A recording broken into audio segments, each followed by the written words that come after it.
آج لوگ جب کوئی مشکل آئے تو معاذ اللہ اللہ کی بارگاہ میں شکوے کر رہے ہوتے ہیں، اور بعض اوقات ایسے جملے کہہ دیتے ہیں جو کفریہ جملے ہوتے ہیں، اللہ تو ہماری سنتا ہی نہیں ہے، پتہ نہیں ہمارے ساتھ ہی مشکل ہوتی ہے، ہماری تو دعا قبول ہی نہیں ہوتی ہے، پتہ نہیں کیا قصور کر دیا۔ اللہ کے بندے یہ کہہ کیسے سکتے ہو آپ اور میں کہ ہم نے قصور کیا کر دیا؟ صبح و شام قصور کر رہے ہیں، ہم تو سراپا قصور ہیں۔ سچ بات بتاؤں، اگر مجھے اور آپ کو ہمارے اعمال کی سزا ملنا شروع ہو جائے نا تو ہم تو مارے گئے۔ مجھے ایک بات بتائیں، اللہ نے آنکھیں کس لیے دی ہیں؟ کیا آنکھیں اس لیے دی کہ اس سے حرام دیکھا جائے؟ انصاف تو یہ ہوتا کہ بندہ حرام دیکھتا تو اندھا کر دیا جاتا۔ بھائی آنکھیں دی تو نہیں تھی نا اس لیے۔ آپ کیا کرتے ہیں اپنے آفس میں؟ آپ نے کسی آفس کے بوائے کو موٹر سائیکل دی یا سفر کے لیے گاڑی دی یا موبائل فون دیا کہ بیٹا یہ کام ہے، تم اس چیز سے یہ کام کرنا، اور آپ کو تھوڑے دنوں بعد پتا چلے کہ جو میں نے فیسلٹی دی ہے وہ اس کام کو تو کر ہی نہیں رہا، میری فیسلٹی کو یوز کر رہا ہے مگر میرا کام تو کر نہیں رہا۔ آپ کیا کہیں گے؟ بھائی گاڑی واپس دو، موٹر سائیکل واپس، جب تم وہ کام ہی نہیں کر رہے میں جس چیز کے لیے میں نے تمہیں دی تو پھر کس بات کی تمہیں یہ سب فیسلٹی دوں؟ اللہ نے آنکھیں حرام دیکھنے کے لیے نہیں دی تھی۔ آنکھیں حرام دیکھتی وہ واپس لے لیتا نا، کان حرام سنتے تو بہرے ہو جاتے، ہاتھ ظلم کے لیے اٹھتے تو ہاتھ کٹ کر گر جاتا، پیر حرام کی طرف جاتا، اللہ کی نافرمانی کی طرف جاتا، میں اور آپ لنگڑے ہو جاتے۔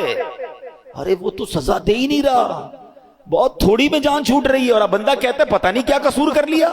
اس سے پوچھو بھائی نماز 5 ٹائم پڑھتے ہو؟ نہیں وہ تو کبھی کبھی قضا ہو جاتی ہے۔ پھر کہتے ہو کیا قصور کر لیا؟ مطلب ہمارا تو دن رات قصور میں ہے۔ پھر یہ جملہ کیسے زبان پر آتا ہے؟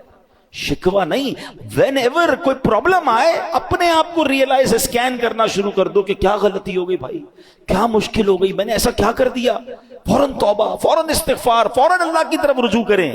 پھر دیکھیں انشاءاللہ رحمتوں کے دروازے پھر کھل جائیں گے۔ اللہ اکبر۔ ایک بار مسلمانوں کے پہلے خلیفہ حضرت ابو بکر صدیق رضی اللہ تعالیٰ عنہ نے بارگاہ رسالت میں عرض کی، اللہ پاک قرآن میں فرماتا ہے جو کوئی برائی کرے گا اسے اس کا بدلہ دیا جائے گا۔ تو حضرت ابو بکر نے کہا حضور ذرا یہ آیت کے بارے میں بتائیں، اس کا مطلب کیا ہے؟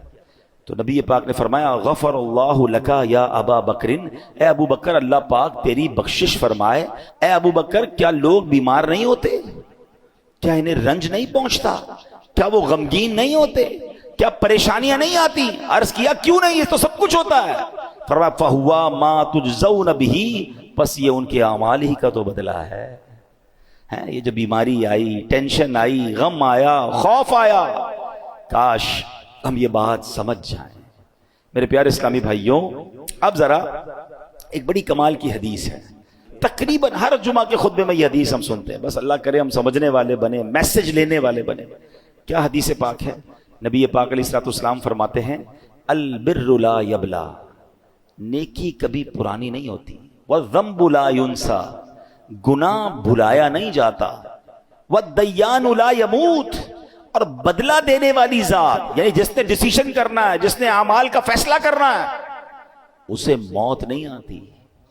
میں اور آپ نیکی کر کے بھول جاتے ہیں مگر نیکی باقی رہتی ہے، میں اور آپ گناہ کر کے بھول جاتے ہیں مگر گناہ بھی بھلایا نہیں جاتا، وہ بھی لکھا ہوا ہے، اور ایک دن آئے گا جب ڈیسیشن لیا جائے گا، اور جس نے ڈیسیشن لینا ہے، جس نے فیصلہ کرنا ہے، والدیان لا یموت، بدلہ دینے والی ذات یعنی اللہ کو موت نہیں آتی۔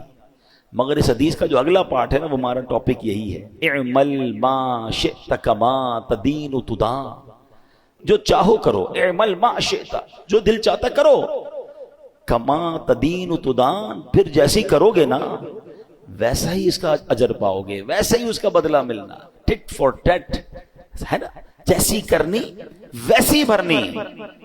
وہ کہتے ہیں نا فارسی شاعر، گندم ز گندم جو ز جو، از مکافات عمل غافل مشو، کہتے ہیں گندم بیج کر گندم ہی کاٹو گے، جو جب ڈالو گے بیج تو جو ہی کاٹو گے۔ دنیا میں مکافات عمل ہیں، یعنی جیسی کرنی ویسی بھرنی والا قانون جاری ہے، اس سے غفلت مت کرو۔